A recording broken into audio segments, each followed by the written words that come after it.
The quiet cul-de-sac of Maple Grove buzzed with shock as Karen Whitaker, the iron-fisted HOA president, stormed toward the mailbox of old Mr. Callahan, a reclusive veteran. With a sneer, she yanked out a stack of envelopes bills, letters, a small package, and tossed them into a trash can. Neighbors peeked from behind curtains, jaws dropping. Karen's voice rang out, shrill and triumphant, accusing Callahan of cluttering the community aesthetic with his uncollected mail. Little did she know, her act wasn't just petty, it was a federal crime. Callahan, a Vietnam vet with a limp and a heart full of stories, had been recovering from surgery, unable to check his mailbox. Among the discarded mail was a letter from his late wife's sister, a final connection to his past, and a VA check critical for his meds. Karen's vendetta wasn't new. She'd hounded Callahan for years over his faded porch paint and overgrown lawn, ignoring his quiet pleas. But this time, a neighbor, young Jamal, had enough. He filmed Karen's tantrum, capturing every spiteful word. The video spread like wildfire online, sparking outrage. Comments flooded in. "Who does she think she is? And that's a crime." The truth hit Karen like a freight train. Tampering with mail, especially a veteran's, was no small matter. Federal law loomed over her smug reign. The neighborhood simmered as Karen doubled down, banging on doors to demand Jamal delete the video. Her face twisted with entitlement. She screamed about protecting property values. But Jamal, a college kid with a knack for tech, had already sent the footage to the local news. Then came the twist. Callahan's estranged son, Marcus, a postal inspector, saw the viral clip. He drifted from his dad over old wounds but recognized the mailbox instantly. Fury and guilt churned in him.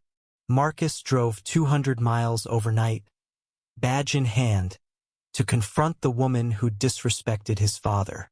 The stage was set for a showdown no one saw coming. At the next HOA meeting, Karen strutted in, expecting to squash the rumors. Instead, she faced a packed room of furious neighbors, Jamal's video projected on a screen, and Marcus standing tall in his inspector's jacket. Callahan, frail but defiant, sat in the front row, clutching his retrieved letter.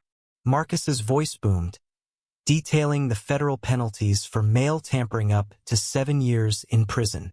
Karen's smirk vanished as he slapped a warrant on the table. Gasps filled the room.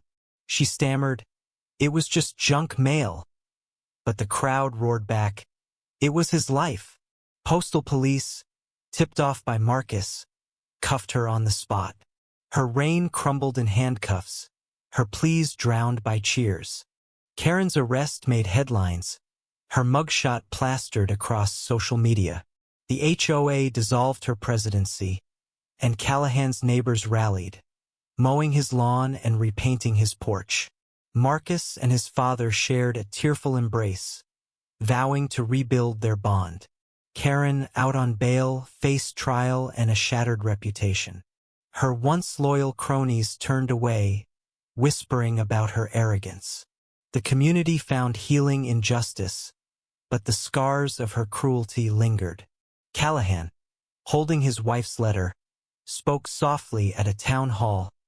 "Kindness costs nothing. Hate costs everything." His words echoed, a reminder of the power of standing up. The story of Maple Grove spread far, inspiring others to challenge petty tyrants. Jamal's courage, Marcus's redemption, and Callahan's resilience showed that even small acts filming a wrong, speaking out, or forgiving could topple giants. Karen's fall wasn't just a legal defeat. It was a lesson in humanity. Her entitlement blinded her to the lives she hurt, but the community's unity shone brighter. The cul-de-sac, once divided, now thrived with neighborly chats and shared meals. Callahan's mailbox, once a target, stood as a symbol of justice. What do you think, was Karen's punishment fair, or should she have faced more? Share your thoughts on right and wrong in this tale of karma and redemption.